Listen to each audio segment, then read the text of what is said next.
Hello student, कैसे हैं। मुझे विश्वास है कि आप प्रीवियस क्लासेस को किए होंगे। और आज हमारा जो टॉपिक है वो सिंधु घाटी सभ्यता है।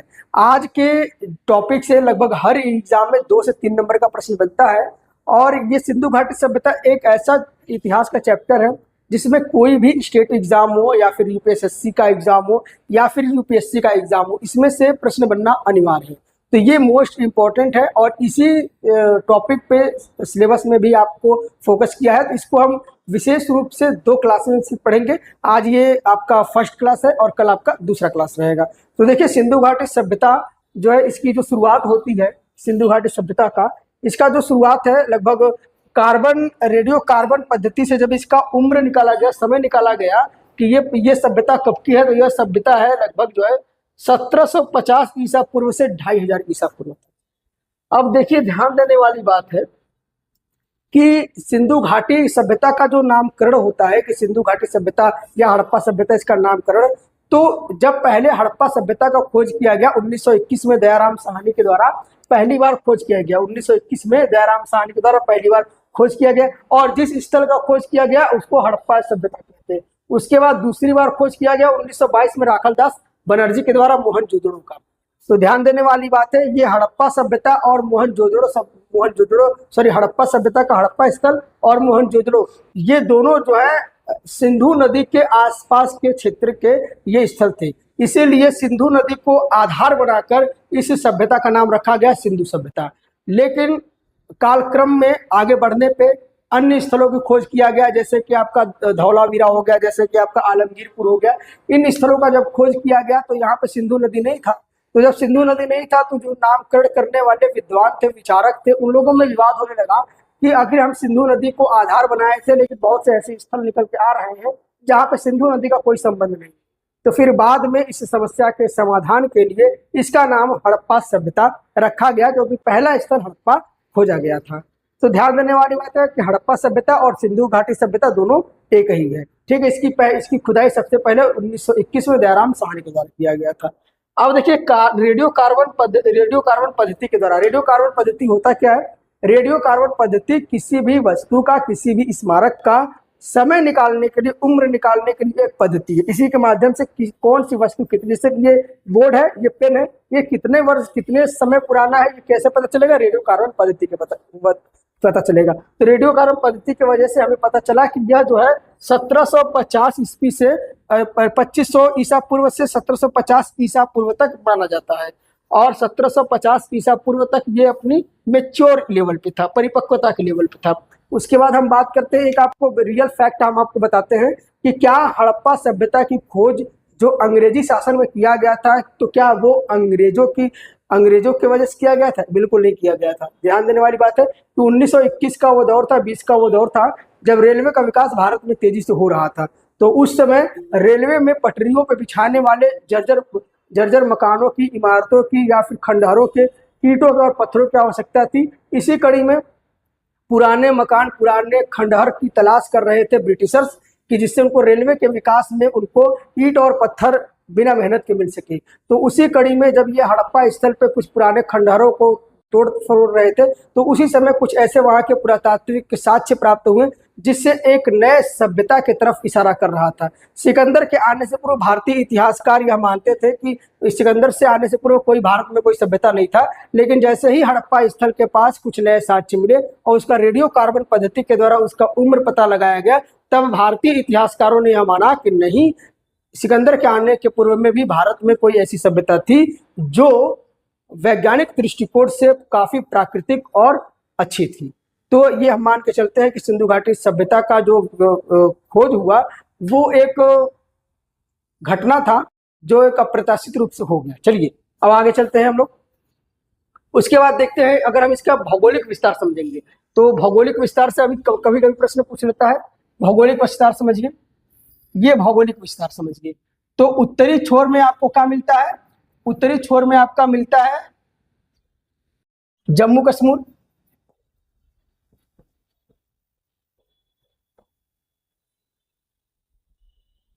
दक्षिणी छोर में आपका मिलता है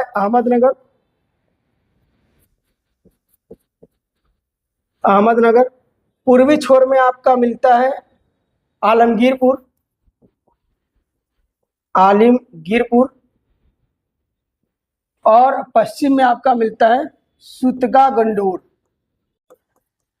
सूतका गंडोर। तो कभी ये, और देखिए जो जम्मू कश्मीर है यहाँ पे जिस हड़प्पा स्थल का नाम था उसका नाम था मांडा। तो देखिए ध्यान देने वाली बात है, आपसे कभी कभी प्रश्न पूछ लेता है कि हड़प्पा स्थल का सबसे पूर्वी स्थान कौन सा, पूर्वी स्थल कौन सा है, तो आप ये सीधा बता देंगे आलमगीरपुर। ये कहाँ पे है? उत्तर प्रदेश के मेरठ जिले में। उसके बाद पश्चिम में आपका सूतका गोंडोर है, पूर्व में आपका जम्मू कश्मीर में मांडा है, और उत्तर में आपका जम्मू कश्मीर मांडा है, और दक्षिण में आपका अहमदनगर है। अब ध्यान देने वाली बात है कि ये पूरा आपका जो भौगोलिक क्षेत्र है ये त्रिभुजाकार में था, त्रिभुजाकार में। और उसके बाद ये कितना है? 13 लाख वर्ग किलोमीटर में फैला हुआ है। तो कभी कभी आपसे ये प्रश्न पूछ लेता है फैक्ट के रूप में कि सिंधु घाटी सभ्यता का भौगोलिक विस्तार कितना था। आपका ऑप्शन में 13 लाख वर्ग किलोमीटर दे देगा, 14 लाख दे देगा, 10 लाख दे देगा। तो ये एक फैक्ट आपको जानकारी होना चाहिए। उसके बाद हम चलते हैं आगे। उसके बाद देखिए, अगर हम इसकी विशेषता की बात करें कि जो सिंधु घाटी सभ्यता था, हड़प्पा सभ्यता था, इसका विशेषता क्या था? तो उत्कृष्ट नगर योजना थी, नगर योजना था यहाँ पे। यानी कि जो नगरों का ये विकास करते थे, नगरों का डेवलपमेंट करते थे, बस्तियों का निर्माण करते थे, ये बहुत ही उन्नत पद्धति का इस्तेमाल करते थे। जैसे कि सड़कें जो है ग्रिड पद्धति की थी, यानी कि आज जो चौराहा आप ऐसे देख रहे हैं इस तरीके से काटा हुआ, तो सड़कें ग्रिड पद्धति की थी। और इसलिए ये माना जाता था कि उस समय के जो नगर थे काफी वैज्ञानिक दृष्टिकोण से बनाए जाते थे, और सड़कें एक दूसरे को समकोण काटती थी। इसके बाद यहाँ पे दोहरे नगर की संरचना थी। दोहरे नगर की संरचना का मतलब क्या था? दोहरे नगर की संरचना का मतलब समझिए, ये 2 दुर्ग बनाए जाते थे, एक ही नगर में 2 दुर्ग बनाए जाते थे।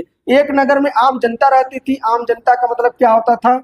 जो काश्तकार होते थे, जो बुनकर होते थे, जो किसान होते थे, ठीक है, जो छोटे मोटे व्यापारी होते थे, वो कहाँ रहते थे?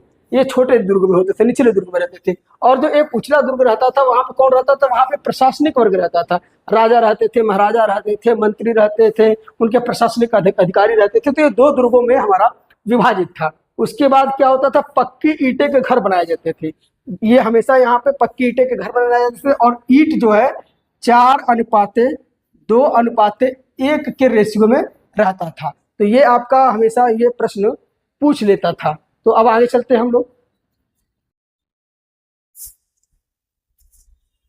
जल निकासी। अब यहाँ सिंधु घाटी की सभ्यता की एक सबसे अच्छी विशेषता ये थी कि उस समय की जल निकासी बहुत बढ़िया थी। घरों का गंदा पानी नालियों के माध्यम से सड़क की मुख्य नलियों में जाकर मिलता था। नालियां जो है चूने व पक्के मसाले से ढकी रहती थी। उसके साथ ही नियमित साफ सफाई होता था, पर्यावरण के अनुकूल पेयजल होता था, और प्राकृतिक दृष्टिकोण से पानियों का भंडारण होता था। तो ये आपने समझ लिया उत्तम जल निकासी। उसके बाद हम चलते हैं व्यवस्थित सामाजिक जीवन। व्यवस्थित सामाजिक जीवन में हम देखेंगे कि मात्र सत्तात्मक समाज था। अब ये कैसे पता चला कि उस समय मात्र सत्तात्मक समाज था? क्योंकि उस समय जब खुदाई हो गई, हड़प्पा स्थल की जब खुदाई की गई, तो वहां से एक मिट्टी की मूर्ति मिली। मिट्टी की मूर्ति मिली जो औरतों की थी, नारियों की थी, मिट्टी की मूर्ति। उसके बाद कांसे की मूर्ति भी मिली जो नर्तकी की थी। तो यह मान के चलते हैं कि यह मात्र सत्तात्मक था। अभी वर्तमान में हमारे देश में क्या है? पितृ सत्तात्मक समाज है, यानी कि कोई भी निर्णय कौन लेता है? पिता लेते हैं।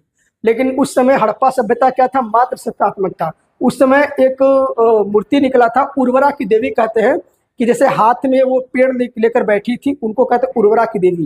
तो इस हिसाब से अनुमान लगाया जाता था कि हड़प्पा सभ्यता थी मात्र सत्तात्मक थी। उस समय के लोग सामाजिक जीवन में सूती एवं ऊनी वस्त्र का उपयोग करते थे, और ज्यादातर लोग भारत में सूती वस्त्र का ही प्रयोग करते थे उस समय। अब हम देखेंगे संतुलित आहार। सिंधु घाटी सभ्यता के लोग, जो हड़प्पा सभ्यता के लोग जो थे, शाकाहार भी थे और मांसाहार भी थे, वो सर्वाहार थे। वो अपने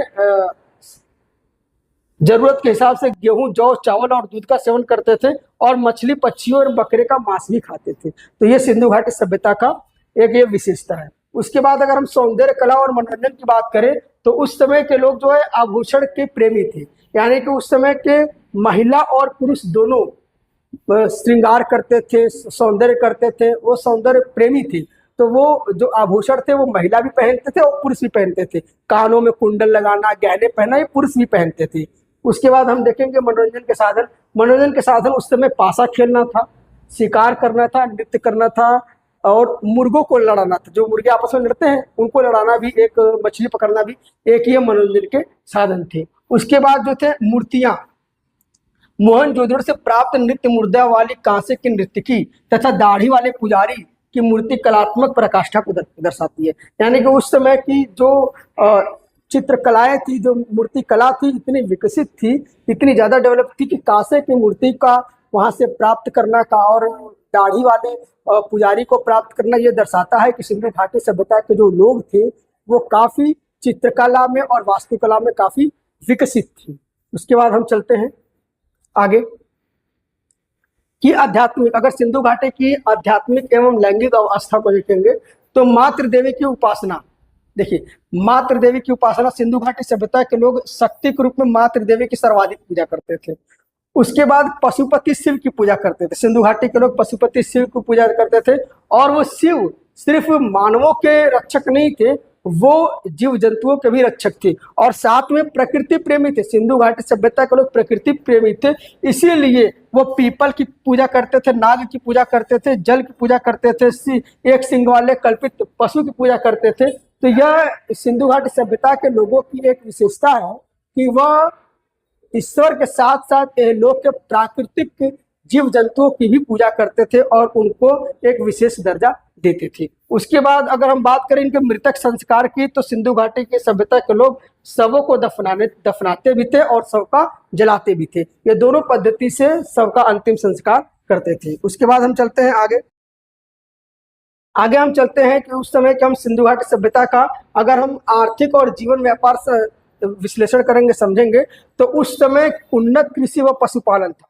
देखिए हमने आपको पहले ही बता दिया था कि ताम्र पाषाण युग में जब तांबे का खोज हो गया था तो पशुपालन और कृषि में काफी विकास हुआ था। तो उसी का तो अगला चरण सिंधु घाटी सभ्यता है। तो सिंधु घाटी सभ्यता के आने तक जो उन्नत कृषि व पशुपालन हो गया था। क्यों हो गया था? क्योंकि उस समय खेती जो है ज्यादा गहरे तक खुदाई की जा सकती थी, कटाई का अच्छा साधन हो गया था क्योंकि तांबे मिल गया था, धातु मिल गया था, तो इससे व्यवस्थाएं बहुत आसानी से हो जाती थी। तो इसलिए कृषि उन्नत हो जाती। और एक चीज और ये जानिए, कृषि उस समय का जो कृषि होता था उस समय प्राथमिक पेशा होता था। ध्यान देने वाली बात है, कृषि जो है प्राथमिक पेशा, कृषि जो क्या था प्राथमिक पेशा था, प्राथमिक पेशा कृषि। इतना आपको समझ में आ गया। अब उसके बाद क्या था? विदेशिक व्यापार।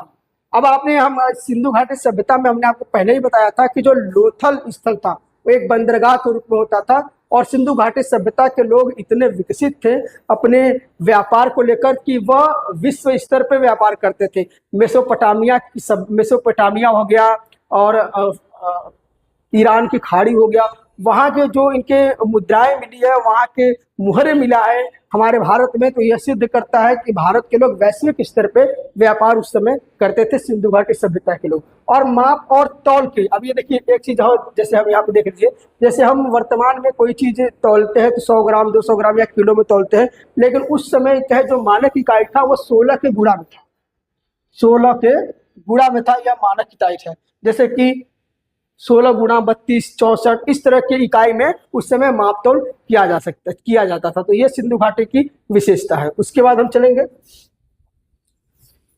अभी देखिए एक बेसिक आप समझ जाइए कि सिंधु घाटी सभ्यता की, हड़प्पा सभ्यता के जो स्थल थे उसके साक्ष्य थे।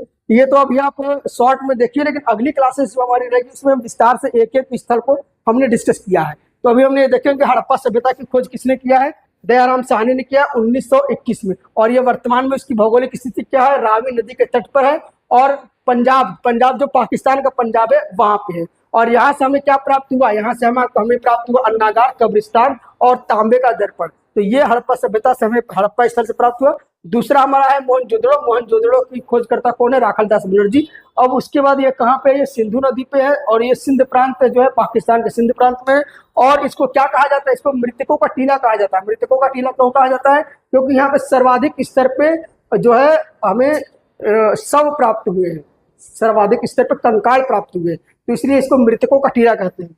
और यहाँ पे कांसे की मूर्ति प्राप्त हुआ, विशाल स्नानागार प्राप्त हुआ है। उसके बाद तीसरा हमारा है चनहिदड़ो की खोज करता है, उत्खनन करता एनजी मजूमदार 1931 में। और यह कहाँ पे? सिंधु नदी के पास है, सिंध प्रांत में, पाकिस्तान। और यहाँ से क्या मिला? मनका उद्योग मिला है, सौंदर्य प्रसाधन मिला है, लिपस्टिक मिला है और बिना दुर्ग वाला नगर मिला है। उसके बाद क्या है? लोथल की खोज किया है RSR राव 1954 में, और यह भोगवा नदी के पास है और गुजरात भारत में।